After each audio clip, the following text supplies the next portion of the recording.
Your lecturer is Dr. Richard Wolfson.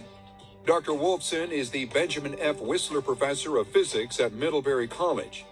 He holds a master's degree in environmental studies from the University of Michigan and a doctorate in physics from Dartmouth. Dr. Wolfson's books include Nuclear Choices, A Citizen's Guide to Nuclear Technology, and Simply Einstein, Relativity Demystified, both of which exemplify his interest in making science accessible to non-scientists. He also has published in Scientific American and writes for the World Book Encyclopedia. Dr. Wolfson's knowledge of electronics stems from his professional activities as a physicist and his lifelong interest in electronics as a hobbyist.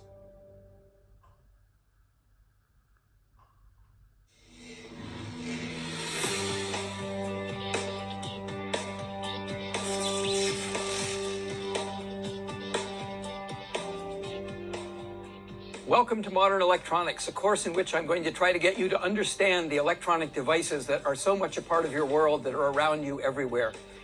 Why should you want to understand modern electronics? Well, the most obvious reason is that electronics are ubiquitous these days. If you're a member of our modern technological society, and virtually everybody is, and you certainly are if you're watching this course because you're using electronics to do that, then electronics is everywhere. Look at some of the things that you use that are electronic. Your iPad, your smartphone, your laptop, your TV, the instrument panel of your car, your GPS system, your camera, your loudspeaker in your audio system, the microphone that allowed us to record the music, and so on and so on and so on. In fact, the distinction kind of blurs because even your refrigerator or your toaster may have electronics in it. This lecture today is going to distinguish electricity from electronics. Two different things, electricity being a little more mundane, electronics being a little more sophisticated. I'm going to try to give you that distinction. And then I'm going to give you a little bit of background on basic electricity, not nearly at the deep level I would do in a physics course, but enough to get you equipped to handle what we're doing in here. So let's look at some definitions. If you take a formal definition of electronics, this one from Wikipedia, electronics is the branch of physics, engineering, and technology dealing with electric circuits that involve active electrical components, and I'm going to emphasize that one, such as vacuum tubes, transistors, diodes, and integrated circuits, and associated passive interconnection technology, which means wires and plugs and other things that connect these. Well, that's a great definition, but I like a simpler definition. My definition, which is not quite accurate, but I think is simpler and captures the spirit, electronics involves the control of one electrical circuit by another, and it involves using devices that allow that kind of control. Now, some would quibble. They'd argue there are electromechanical devices, things called relays, for example, that allow one circuit to control another, and we probably wouldn't call those electronic. But the essence of electronics is we have devices that allow one circuit to control another. Often it's a situation where a weaker circuit with weaker electrical quantities controls stronger electrical quantities. That's what happens, for example, in an amplifier. What's an electrical circuit? Well, an electrical circuit is some kind of interconnection of things called components, and I'll describe a number of electronic components as we go on, and it's intended to do something useful. It could amplify, it could display video, as in a television or a video monitor or a screen on your computer or on your smartphone. It could make sound, it could do whatever. And it usually, but not always, includes a source of energy. And I'll give you just a couple of examples of when it doesn't include a source of energy. I drove down to the teaching company's studio, the Great Courses studio, yesterday with a carload of electronic equipment, and I went zipping through a number of toll booths, and I did so thanks to my Easy Pass, which is basically an RFID device in which the source of energy came from outside. It was beamed at me by the toll booth, energized my circuit sent a signal back to it. So the circuit does not have to include a source of energy, but usually it does. So our definition of electronics is basically looking at how one device or one circuit controls another circuit, and we're going to look at the devices that do that.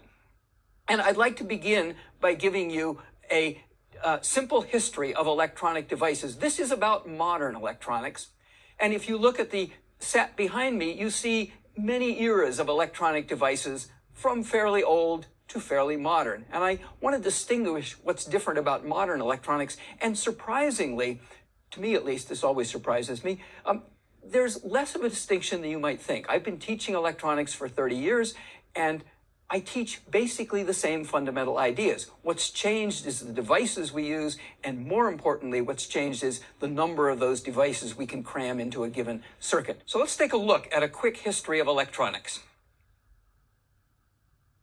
So I want to begin by talking about the devices that use one circuit to control another, because they've undergone a remarkable evolution since the early years of the 20th century, and yet their function is still the same.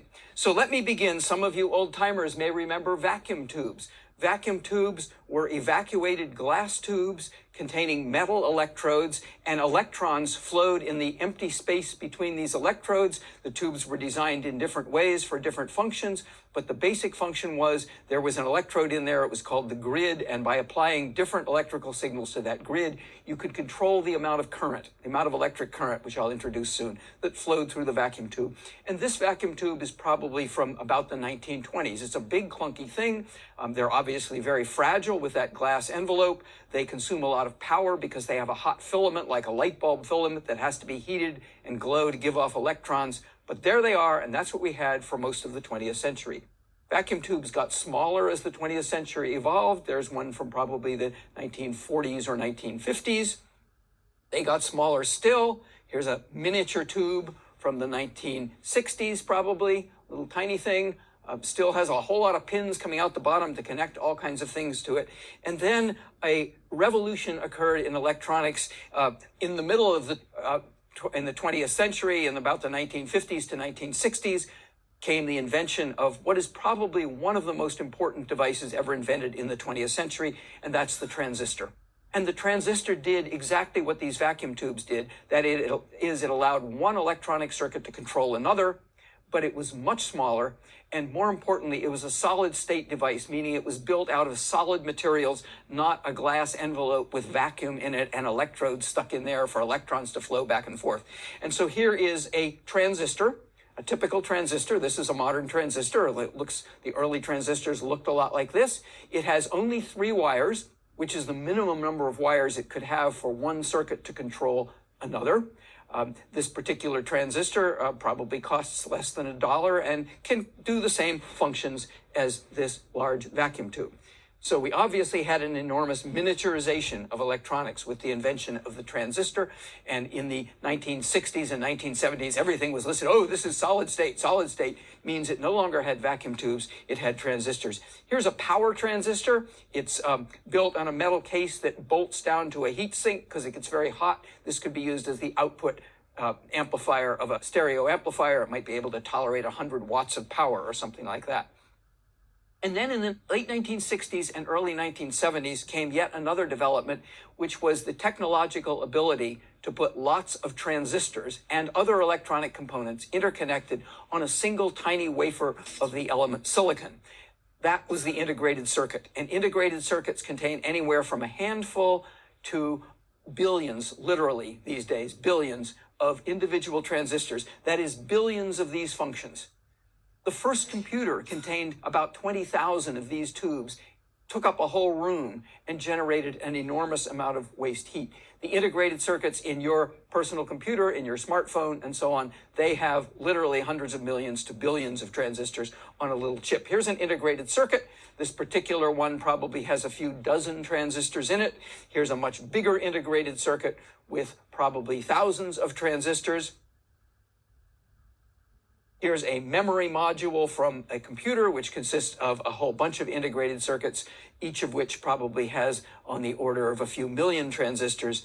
And here, this is already obsolete, is an Intel Pentium 3 chip used in an earlier generation of personal computers, and again, probably has several hundred million transistors. So we've gone from this device, which allows one circuit to control another, to integrated circuits that contain hundreds of millions to nowadays billions of transistors, which function similarly to this device. So what's happened in electronics is not so much a change in function over all these years, but a miniaturization and a huge increase in power, because we are able to cram more and more of these control devices on a single circuit. And I just want to illustrate that with one example of that evolution. Here's a rather archaic device. We don't actually think about these devices so much because they're built into all kinds of things, radios. Here's a radio from probably about the 1950s.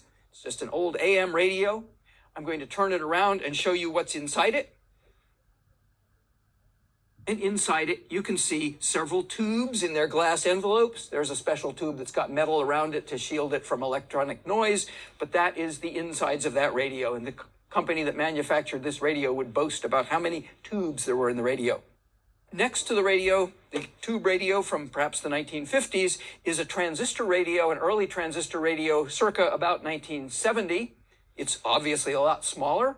It can be powered easily by batteries or by being plugged into the wall. More on that in future lectures. And if I turn it around, you can see it's crammed with components, a whole lot of different components that we'll learn about, but in there are 9 transistors. And the company that built this radio boasts about this radio has 9 transistors, carrying on the tradition of how many tubes did it have. Well, my next radio, I can't even take apart.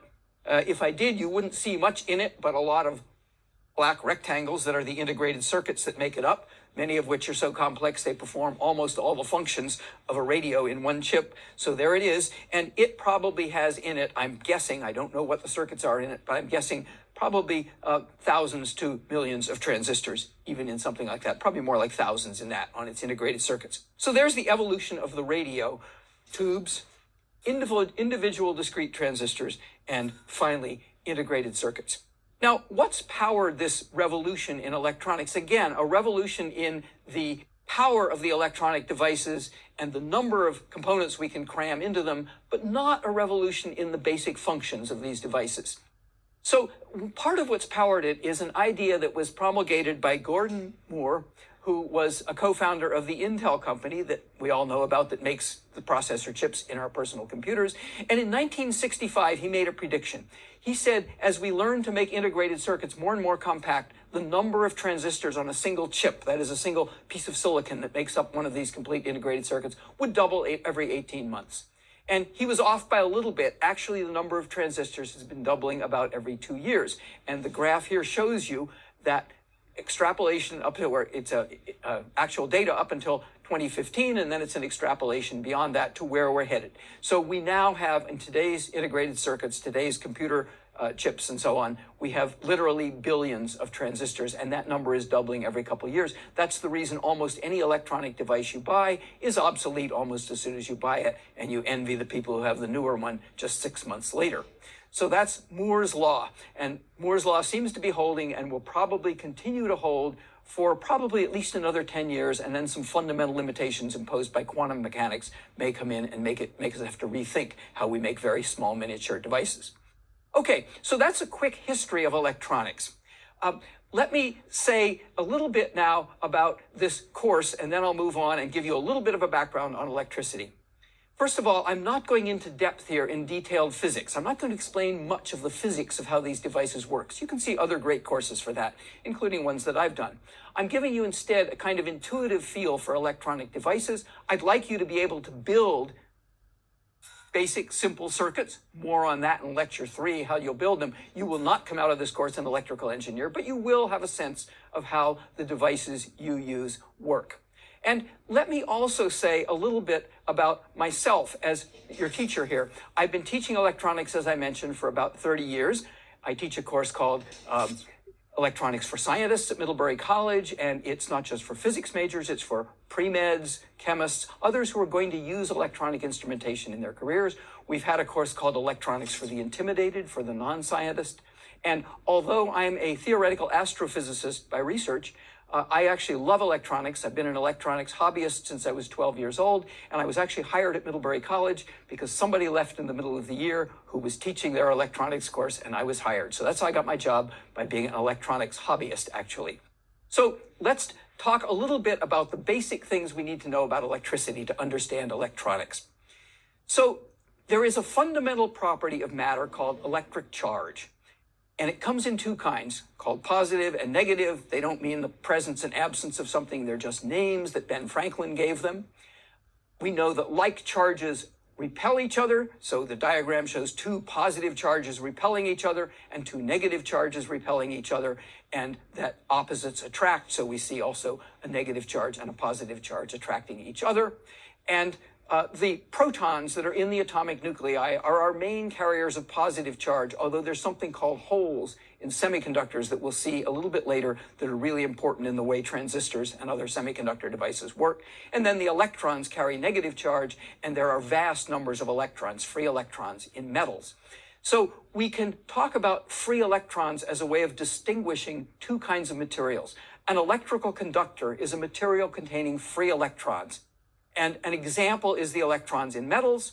Another example is the electron and these positive mysterious holes, which I'll talk about later, in semiconductors. But the point is, there are charges that are free to move, and that's what makes the material a conductor. And so the diagram at the top shows a bunch of positive charges. These are the cores of the atoms, and in a metal, typically, one or two electrons at the outermost periphery of the atom. When the atoms come together to form a solid piece of metal, they become free. They aren't bound to individual atoms. They're bound to the entire metal, but they're free to move throughout it, and that's what makes this thing a conductor. In an insulator, on the other hand, shown in the diagram at the bottom, the individual electrons, all of them, are bound tightly to the atoms, and they can't be removed. So that's a very quick description of the difference between conductors and insulators. There's a much more detailed description in terms of quantum physics, but I'm simply not going to go into that. So we have electrical conductors, and what can happen in electrical conductors is those charges can move. And I would like to introduce two quantities now, two electrical quantities, important quantities that we'll deal with throughout this course that speak to the movement of electric charge through conductors. And so we have two things. We have electric current. Current is a flow of charge. You sit and look at a wire and you count the amount of charge that goes down the wire in a given time. And the amount of charge that goes by in a given time is a measure of the electric current. It's like watching a river and saying, how many gallons per minute are flowing by? How much charge per, usually, second is flowing by in this circuit? The unit of electric current is the ampere.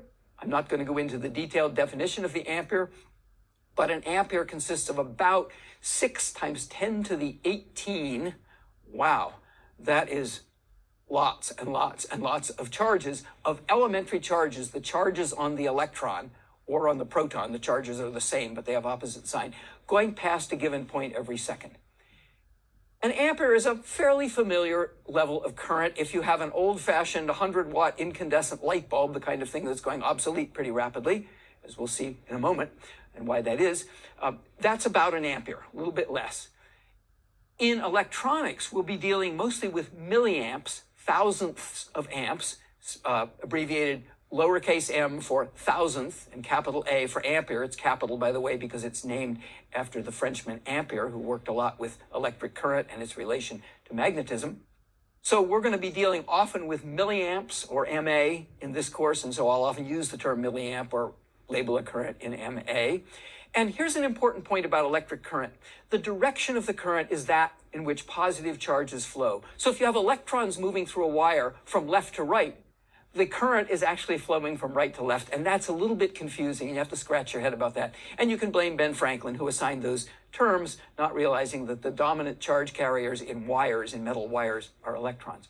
Then we have the voltage, the push that drives the current through a wire or through any other electronic device. And if you have taken any kind of physics course, you've probably learned that voltage is a measure of the energy per charge.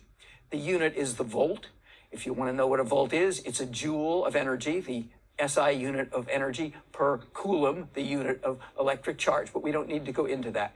So, for example, common batteries, if you have a AAA battery or a AA battery or a C battery or a D battery, those are all 1.5 volt batteries. That tells you how much push they have. It tells you how much energy they give each amount of charge. A car battery is about 12 volts. The wall outlet in North America supplies typically 120 volts.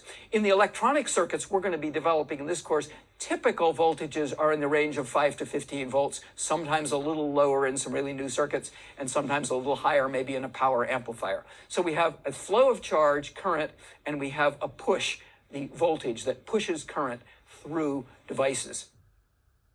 Okay, so now let's develop a couple of relationships that will help us to understand how current and voltage behave in circuits and how they're related. So I'm going to move over to our big monitor, which we'll be using in this course as a kind of electronic blackboard. And if I ever have to do mathematics, and this is not a heavily mathematical course, but there will be a little bit of math in it occasionally, I will do that on the big screen. We'll also use the big screen to display the output of certain instruments so we can see them a little more carefully. So let's go and look at the quantity which we're going to call electric power, a third quantity in addition to current and voltage. So electric current is the charge, the amount of electric charge flowing per a given time. Voltage, as I indicated, is the energy each charge has or gets from the energy source in whatever circuit it's in. And so if I take and multiply these two together, current times voltage is going to be charge per time, that's current, energy per charge, that's voltage. Little algebra here, you notice charge on the top and charge on the bottom. I can cancel them, and I end up with energy per time. Now, if you've had a physics course, energy per time, you know, is power. Power is the rate at which a system delivers energy, consumes energy, loses energy, produces energy, transfers energy from one form to another, whatever. It's a rate. It's the rate of energy consumption, generation, whatever. And in electric circuits, this little sort of word equation tells us that current times voltage gives us power. And power has the units of watts, named after James Watt. You may think of watts and kilowatt hours and things like that as uniquely electrical. They aren't. Watts measures energy rates in any kind of system. But in electricity, watts are particularly convenient because multiplying the current in amperes times the voltage in volts gives you the power in watts. Okay, let's do just a quick example where we worry about electric power. Power being watts, amps times volts. So we'll do some power examples, and we'll remember that power in watts is simply current times voltage. Later we use symbols for these, but right now I'm just going to call it amps times volts. So here's a question. Your car's 12-volt battery delivers 125 amps while it's cranking the starter motor, trying to get the car started. What's the power it supplies? Well, power is amps times volts. And here we have 125 amps times 12 volts. That's going to be a little bit more than 10 times 125. It's going to be somewhat over 1,000. Comes out 1,500 watts, or 1.5 kilowatts, where K means 1,000. That's, by the way, roughly the same power that a stove burner consumes. So if you have a hot stove burner on high, it's consuming power at the rate of about 1,500 watts. And that's the rate at which your car's starter motor is extracting energy from your car's battery when it's cranking, when you're just running the headlights or running the GPS or running the instrument panel or the ignition system, it's less. But while you're starting, the battery's got to be able to supply a lot of power, over a kilowatt. Here's another example, perhaps one you worry about more in these days. Your cell phone has typically a 3.7 volt battery. It consumes about half a watt while you're talking. Significant for that tiny little device. And about 25 milliwatts, thousandths of a watt, when it's on standby. What's the current delivered by the battery in each case? Well, we can handle that one with some algebra. We can rearrange that equation, dividing both sides by volts, and we have amps is power divided by volts. So when we're talking, we've got half a watt, 0.5 watts, divided by 3.7 volts, and that comes out 0.135 amps, or 135 milliamps. Again, that's a significant amount of current for a relatively small battery to deliver. When we're on standby, it's 25 milliwatts over 3.7 volts, and notice the milli in milliwatts makes the answer just come out in milliamps. I don't need to do a conversion. We'll often be doing little tricks like that. So in standby mode, you only consume power, only consume current, charge flowing out of the battery at a much lower rate. And we could calculate by multiplying these currents by the voltage what the actual power is in that case. So there are a couple of examples of power as volts times amps. Okay, let's now look at one other relationship between current and voltage. And it has to do with this pushing by voltage of current through a conductor. And conductors, typically, with the exception of things called superconductors, which we won't go into in this course, have resistance. They don't let current flow easily. And the resistance of a particular component is a function of both the material it's made of and its geometrical size and shape. And there is a simple relationship between current and voltage when we know the resistance of a material, and it's called Ohm's law, and it says current is voltage divided by resistance. I is going to be our symbol for current, V for voltage, R for resistance, so we can write it I equals V over R, or we can manipulate it algebraically to write V equals IR, or R equals V over I. Those aren't different laws. They're just different ways of writing the same thing. The unit of resistance is called the ohm, and if you have 1 volt and it pushes 1 amp through a material, a conductor, then that conductor has a resistance of 1 ohm. By the way, Ohm's law is not a deep fundamental law like the laws of electromagnetism, Gauss's law and Faraday's law, Maxwell's equations, and so on. It's not like the second law of thermodynamics. It's not something fundamental. It's something that happens to be true, at least approximately, for a number of materials. So resistance measures the resistance to the flow of electric current, and it's measured in ohms. And we're going to just use Ohm's law to do some examples. But before that, let me just show you some resistors. So I have over here some devices that are made to have electrical resistance. They typically look like a little tiny cylinder with some stripes on them. They are designed to have particular resistances. They're typically made of carbon that's been compressed. Here's a slightly bigger one. Here is a variable resistor that might be a volume control in an old radio like this one. Here's a big, heavy resistor that can dissipate a lot of power. And here's an enormous variable resistor that I'll use later in the course. And here is a big resistor.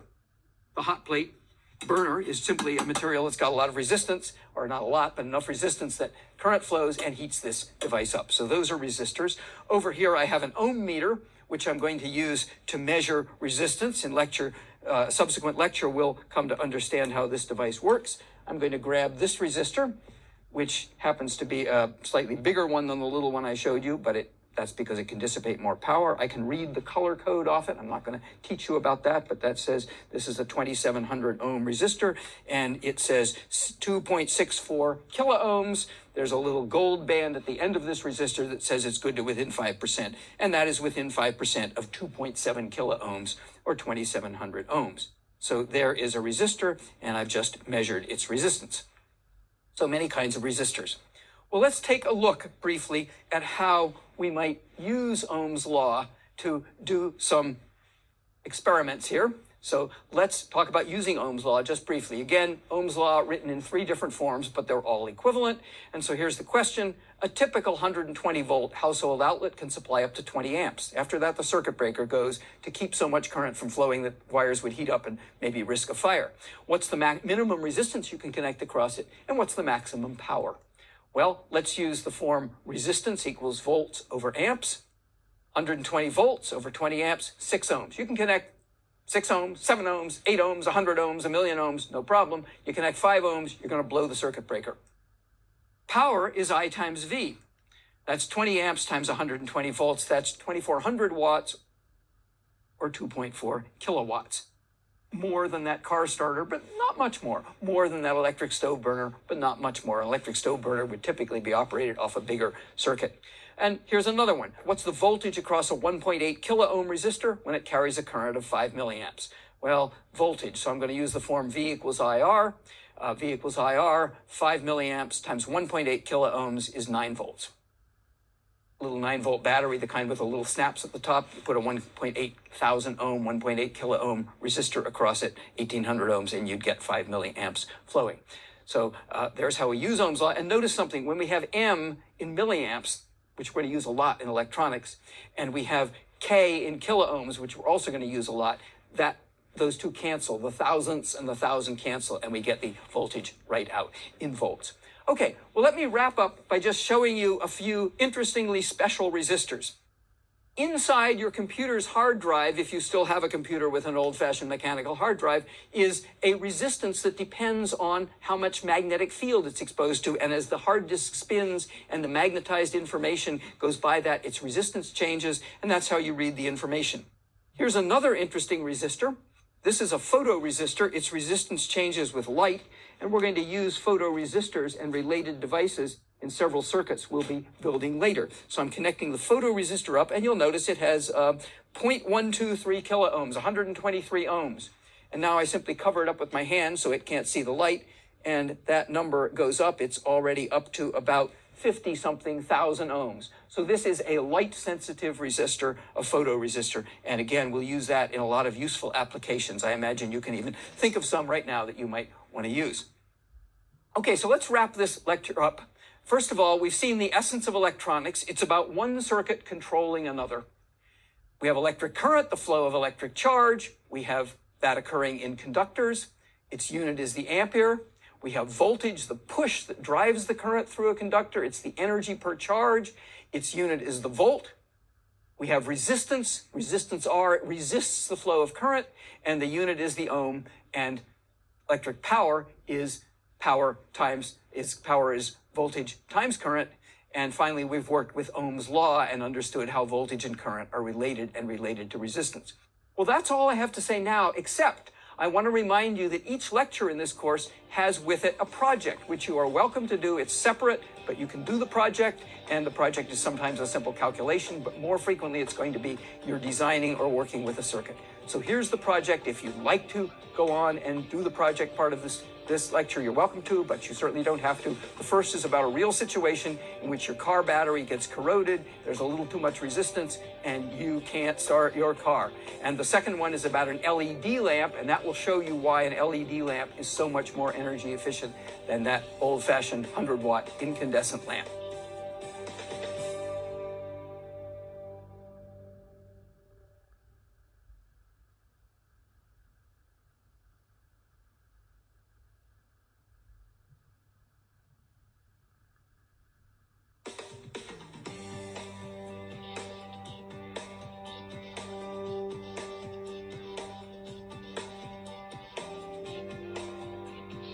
So Lecture 1's project is about hard starting of your car and LED lamps, two very practical applications of the simple concepts you learned in Lecture 1.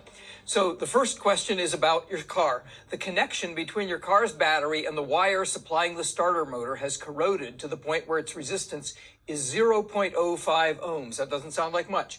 If you ever looked under the hood of your car, you've seen a big, hefty wire that's clamped around the lead terminal of your battery, and it's a common problem for that to corrode and its resistance to increase. So here we've got one where the resistance has increased to 0.05 ohms. When you try to start the car, the starter motor draws 100 amps. That's pretty typical for a starter motor. And the question is, what's the voltage across the bad connection? Your second question is, an LED lamp operates at 120 volts and puts out the same amount of light as a standard 100-watt incandescent lamp. It draws 150 milliamps of current. Compare the power consumption of the two lamps. So take your time, work your problem, and I will come back with the solutions.